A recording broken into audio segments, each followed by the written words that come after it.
میں آج آپ لوگوں کے سامنے بلوچستان کی بیٹی بن کر، بلوچستان کی آواز بن کر آئی ہوں۔ میں صرف اپنے 2 لاپتہ بھائیوں کی بہن نہیں ہوں، بلکہ بلوچستان کی ہر جبری گمشدہ افراد کی بہن ہوں، بیٹی ہوں۔ ہم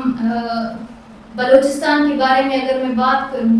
تو بلوچستان اس وقت بھی سب سے جو انسانی حقوق کی خلاف ورزیاں ہیں ان کا سامنا کر رہی ہے۔ آئے روز بلوچستان میں جبری گمشدگیاں ہو رہی ہیں، اور بلوچستان میں جو انسانی حقوق کی آوازیں ہیں، جو اس مسئلے کے خلاف سنجیدہ ہیں، انہیں غیر قانونی طریقے سے پابند سلاسل رکھا گیا ہے۔ ڈاکٹر مارنگ اور ان کے ساتھیاں آج بھی جیلوں میں بند ہیں، صرف اس جرم کی پاداش میں کہ انہوں نے جبری گمشدگیوں کے خلاف آواز اٹھائی ہے۔ ہم فیملیز سالوں سے اپنے پیاروں کی راہ دیکھ رہے ہیں، لیکن آج تک ہمیں نہیں پتا کہ ہمارے لوگ کہاں اور کس حال میں ہیں۔ ہم نے بلوچستان میں اپنی آنکھوں سے مسخ شدہ لاشیں دیکھی ہیں، وہ لاشیں جنہیں ایک زندہ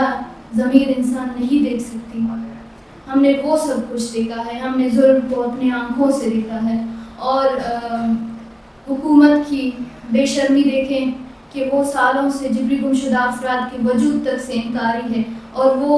اس مسئلے کو حل کرنے کی بجائے میڈیا کے سامنے آ کر بے شرمی سے کہتے ہیں کہ یہ مسئلہ تو نہیں ہے۔ اور میں آپ لوگوں کو بتانا چاہتی ہوں کہ حالیہ دنوں 2 دن پہلے کھزدار میں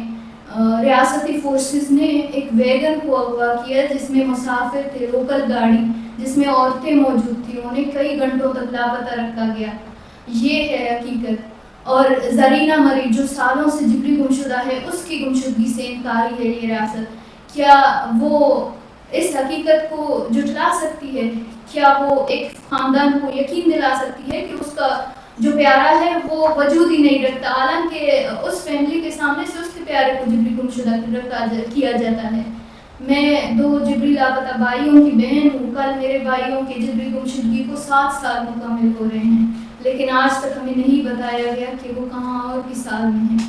بلوچستان میں ایک سرکاری ملازم ہو، ایک پولیس آفیسر ہو، ایک ڈاکٹر ہو، کوئی بھی محفوظ نہیں ہے۔ میرا بھائی خود پولیس آفیسر ہونے کے باوجود 7 سالوں سے جبری طور پر لاپتہ ہے۔ بلوچستان کا مسئلہ بہت بڑا مسئلہ ہے۔ ہم 46 دنوں سے یہاں پر بیٹھے ہیں کہ حکومت سنجیدہ ہوگی، حکومت ہم سے بات کرنے آئے گی۔ بلوچستان میں میڈیا بلیک آؤٹ ہے، وہاں پر کوئی سننے والا نہیں، تو یہاں پر ہمیں سنا جائے گا، لیکن افسوس کہ ہمیں پریس کلب کے سامنے تک بیٹھنے کی اجازت نہیں دی گئی، اور 46 دنوں سے وہاں پر بغیر چھت کے کھلے آسمان تلے بیٹھے ہیں، لیکن کوئی سننے والا نہیں ہے۔ اور میں سمجھتی ہوں کہ صرف اس دن کو منانے سے یہ مسئلہ بالکل بھی حل نہیں ہوگا۔ ہمیں اور آپ سب کو مشترکہ اس ظلم کے خلاف جنگ لڑنی ہوگی، ہمیں مزاحمت کرنا ہوگا۔ اگر ہم آج خاموش رہیں گے تو یہ مسئلہ کبھی بھی حل نہیں ہوگا۔ جو لوگ ابھی محفوظ ہیں وہ کل کو محفوظ نہیں رہیں گے۔ اور آپ لوگ آئیں، ہمارا ساتھ دیں، ہمارے کیمپ یہاں پہ موجود ہیں۔ ہم 46 دنوں سے، میں آپ سب سے یہی درخواست کرتی ہوں کہ صرف اس دن کو نہ منائیں، آئیں، مزاحمت کریں اور اس جدوجہد میں ہمارا ساتھ دیں۔ یہ اس طرح کے سویپنگ پاورز جو ہیں وہ ایک جمہوری معاشرے میں، ایک جمہوری دور میں دی جا رہی ہیں، حکومت کو دی جا رہی ہیں، ملٹری اسٹیبلشمنٹ کو دی جا رہی ہیں سویپنگ پاورز، جو کہ حکومت اس کے اوپر بالکل ایک ڈمی بن کر بیٹھی ہوئی ہے۔ ایک ڈمی سے بھی اگر کوئی کم لیول ہوتا ہے تو وہ بن کر بیٹھی ہوئی ہے، اور انہوں نے کوئی بھی اس میں اپنا رول پلے نہیں کیا جو کہ ایک ایگزیکٹو کو، ایک ڈیموکریٹک گورنمنٹ کو پلے کرنا چاہیے۔ کسی بھی بحث و مباحثے کے بغیر یہ چیزیں جو ہیں وہ امپلیمنٹ ہوئی ہیں، سیکنڈوں کے حساب سے امپلیمنٹ ہوئی ہیں۔ اور ابھی کل ہی کی نیوز ہے، پہلے تو ATA میں ترامیم سامنے آئی ہیں، یہی جس کا میں ذکر کر رہی ہوں۔ چیف جسٹس نے بھی ایک کمیٹی بنائی ہے، سننے میں آیا ہے، مگر وہ بھی اس کی ابھی تک ہم انتظار ہی کر رہے ہیں کہ وہ چیف جسٹس صاحب آگے کیا کریں گے، کون ان کے ممبران ہیں، کیا اس کا ایجنڈا ہے، کتنا اس کو ٹائم فریم اس کو دیا گیا ہے اس کمیٹی کو، کیا اس کے مقاصد ہیں، کیا اس کا موڈ آف کمیونیکیشن ہے، کیا TORs ہیں، کیا ہے کیا وہ کمیٹی۔ تو اب ایک اور کمیٹی کی خبر آئی ہے کہ جی ایک کمیٹی بنا دی گئی ہے جو کہ شاید کمیشن آف انکوائری کے تحت ہی کام کرے گی، جس میں کہ ministry of defence, ministry of interior اور منسٹری آف ہیومن رائٹس کے لوگ موجود ہوں گے، اور ایک میڈم سعدیہ ہیں جو کہ رجسٹرار ہیں کمیشن آف انکوائری میں، ان کے تحت یہ کام کرے گی اور وہ فیملی میٹرز کو دیکھے گی. اب دیکھیں جو جبری گمشدہ کوئی ہوتا ہے فیملی سے تو اس کو سالوں گزر جاتے ہیں، اس کے بینک اکاؤنٹ سیزڈ ہوتے ہیں، اس کو کبھی بھی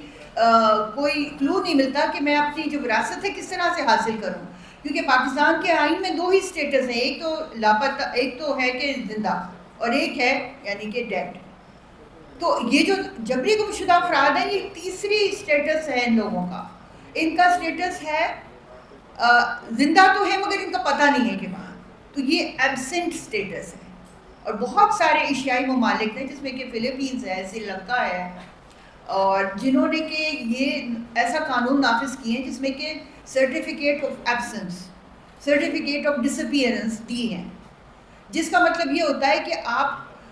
جو لواحقین ہے وہ اس کو مرا ہوا کہنا نہیں چاہتے، کیونکہ آپ ابھی معاملہ عدالتوں میں ہے اور اس کے بارے میں، ان کے فیٹ کے بارے میں سچائی سے سامنے نہیں لایا گیا، تو ان کو وہ یہ کہنا چاہتے ہیں کہ وہ زندہ ہیں مگر ابھی تک ایبسنٹ ہے، ہمیں ملے نہیں ہیں، ہمیں پتہ نہیں ہے کہ وہ کہاں ہیں. تو اس دیٹ کنڈیشن وہ سرٹیفکیٹ دے دیا جاتا ہے، اور وہ ایک ایڈمنسٹریٹو جو ہرڈل ہے پاکستان کے آئین میں یا جو بھی ملکوں کے آئین میں، وہ اس کو پار کر لیتا ہے اور ان بچوں کو، ان عورتوں کو جو ان کے لواحقین ہیں ان کے حق مل جاتے ہیں، ان کے انہیریٹنس مل جاتی ہے، ان کے بینک اکاؤنٹس کھل جاتے ہیں، ان کی پراپرٹیز ان کے نام ٹرانسفر ہو جاتی ہیں. تو یہ ایک بہت خوشائن چیز جو ان ملکوں نے کی، وہی ہماری تجاویز تھی. اور NCHR کے ساتھ مل کے، میڈم جویریہ آغا کے ساتھ مل کے ہم نے اس کے اوپر کافی زیادہ سیشنز کیے اور تجاویز دی حکومت کو، مگر حکومت کا یہ ایک وتیرہ بن چکا ہے کہ وہ انہوں نے خود ہی چیزیں بنانی اور انفورس کر دینی ہیں،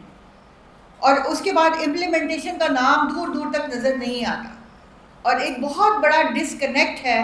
کہ جبری گمشدہ افراد کے لواحقین کا یا ان کے نمائندوں کا حکومت کے ساتھ، وہ ہم سے بات کرنا پسند نہیں کر رہے. یہ جو کولیشن گورنمنٹ آئی ہے اس میں ہم یہ دیکھ رہے ہیں کہ بالکل ویکیوم ہے، نہ ہم سے سلام دعا کی جاتی ہے، نہ ہم سے کچھ قانون لانے سے پہلے کوئی مشاورت کی جاتی ہے، کوئی کمیٹی بنانے سے پہلے کوئی مشاورت نہیں کی جاتی، بس ایک دم سے وہ لا کے اور وہ کر دیا جاتا ہے کہ جی ہاں بس اب یہ ہوگا. اور وہ بھی اگر ایک اچھا خوشائن قدم ہے تو ہم اس کو ویلکم کریں گے، مگر یہ کہ کم از کم اس کو اور بہتر بھی بنایا جا سکتا تھا ہماری تجاویز کے ساتھ. اور ہمیں بھی اگر آپ کانفیڈنس میں لیتے تو اس کو اور بھی جو وکٹمز کا اعتماد ہے وہ اس کو حاصل ہوتا. مسئلہ صرف یہی ہوتا ہے کہ جو متاثرین ہیں وہ نہایت دکھی میں ہیں اور ایک بہت ہی کرب سے گزر رہے ہیں. ان کی زندگی میں دھوکہ، فریب، جھوٹ، دکھ، غم، ٹارچر بھری ہوئی ہے. وہ ہر ایک کے اوپر اعتبار بھی نہیں کر سکتے. تو جو نمائندگان ان کو ساتھ لے کر چل رہے ہیں، جن کے اوپر ان کا ٹرسٹ ہے، جس کے اوپر ان کی کانفیڈنس ہے، آپ ان کو کیوں نہیں اعتماد میں لیتے کہ اس کے ذریعے سے باقی سب کا بھی دل جیتا جا سکتا ہے، ان کو اس کے اوپر لایا جا سکتا ہے، کسی بات کو منوایا جا سکتا ہے. مگر نہیں، ایسا کچھ بھی حکومت کی طرف سے نہیں ہو رہا. اور بہت سارے اور بھی ایسے چیزیں ہیں، جیسے میں اسٹیٹس کی طرف آؤں گی کہ اسٹیٹس میں کہا جاتا ہے کہ کمیشن آف انکوائری کے جو اسٹیٹس ہیں وہ 10,000 سے تجاوز کر چکے ہیں، جو کہ اگر مختلف جو تنظیمیں پاکستان میں کام کر رہی ہیں گراس روٹ لیول پر، علاقائی بنیادوں پر، صوبائی بنیادوں پر، ان کے اسٹیٹس اس سے کہیں زیادہ ہیں.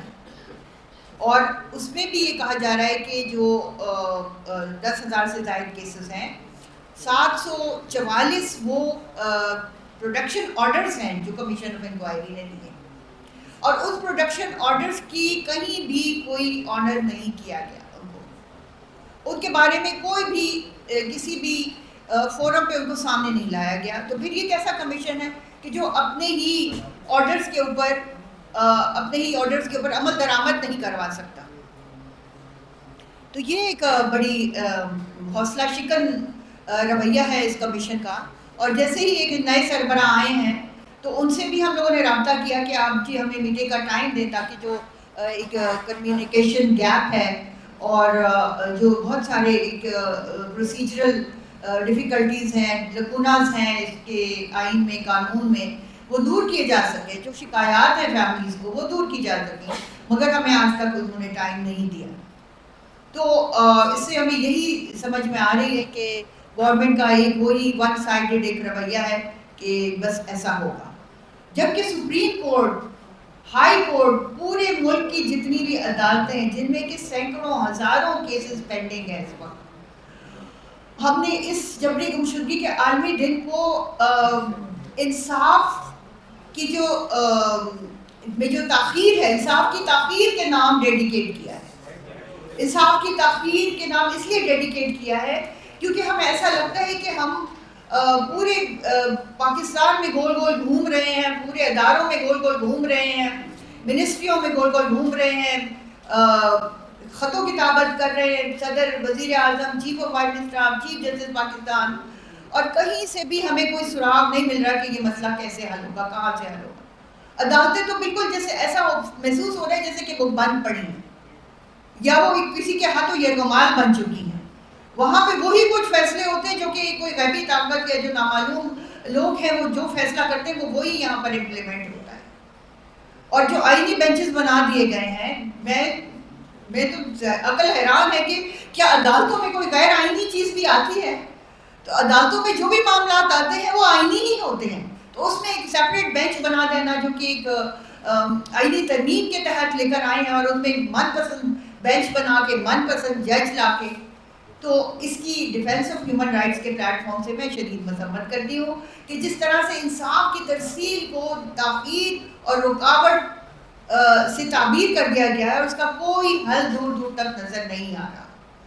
اگر کوئی حل ہے تو ہمیں اپنے نوجوانوں سے, اپنے بچوں سے, اپنی سول سوسائٹی سے ہے جو کہ ہار ماننے کو انکار کرتے ہیں اور جو ہر قیمت پر اپنا حق لینے کے لیے ہر جد و جہد کریں گے, یہاں تک کہ اپنی جان بھی دے سکتے ہیں, اور جانیں دی گئی ہیں. جو بزرگ والدین ہیں آج ان جبری گمشدہ افراد کے, وہ دنیا میں نہیں, ان کے بہن بھائی فوت ہو چکے ہیں, بہت سے ایسے جن کے بچے فوت ہو گئے ہیں, اور کتنے جو کہ اب ہمارے ملک میں ایک نازک دور سے گزر رہا ہے, اور جو سیلاب ہم فیس کر رہے ہیں پورے پاکستان کے طول و عرض میں, اور جس کا میں بہت زیادہ اس آپ کی اس موقع کی مناسبت سے اور ایک کہنا یہ چاہتی ہوں کہ ان کے ساتھ ہم دلی ہمدردی اور اظہار یکجہتی کرتے ہیں جو متاثرین ہیں, اور وہ آگے آگے بڑھ رہا ہے, پنجاب اور آگے سندھ کی طرف جا رہا ہے, بلوچستان کی طرف جا رہا ہے, یعنی پورا پاکستان اس کی لپیٹ میں ہے. تو جو جبری گمشدہ افراد کے لواحقین ہیں وہ اس کی زد میں بھی آ رہے ہیں. تو یہ ایک ایڈڈ چیزیں ہوتی ہیں ان کی زندگی میں. ایک تو ان کا پیارا ان کے پاس قریب قریب دور دور تک نہیں ہے, اس کے ساتھ ہونے والے مسائل سے ان کو درپیش ہے, ٹارچر سے گزر رہے ہیں, عدالتیں بند پڑی ہیں, کوئی صورت نظر نہیں آ رہی. ہمارے بہت اچھے بھائی ہیں سلطان محمود, جن کے 2 بھائی لاپتہ ہیں, وہ آج اتنے مایوس ہوئے ہیں کہ وہ اس پریس کانفرنس میں ہی نہیں آئے. ان کی جو ایک ہوتا ہے ان کا بری طرح سے دل ٹوٹ چکا ہے, ہر قسم کی اسٹرگل سے, عدالتوں سے, پریس کانفرنس سے, مظاہروں سے, ہر چیز سے وہ مایوس ہو کے گھر میں بیٹھ گئے ہیں, ذہنی مریض بن چکی ہیں. تو ان کے لیے ہم لوگ اس طرح سے psycho social counselling therapy sessions بھی کرتے ہیں, کیونکہ ان کا غم لامتناہی ہے, اور یہ اپنے غم کو نہ سنبھال سکتے ہیں نہ اس کو کنٹرول کر سکتے. جب وہی نہیں کر سکیں گے تو وہ جدوجہد کیسے کریں گے؟ اس لیے ہم لوگوں نے اس جبری گمشدگی کے اس موقع کی جو موضوع رکھا ہے وہ انصاف میں تاخیر رکھا ہے. تو ہم انشاءاللہ اسی طرح سے آگے بڑھتے رہیں گے, اور مزید بھی بات ہوتی رہے گی. آپ کے سوالوں کے جواب میں بھی بہت کچھ آگے آ جائے گا, اور میرے ساتھ میں فرقان کی طرف واپس رجوع کروں گی کہ وہ پروگرام کو آگے بڑھائیں.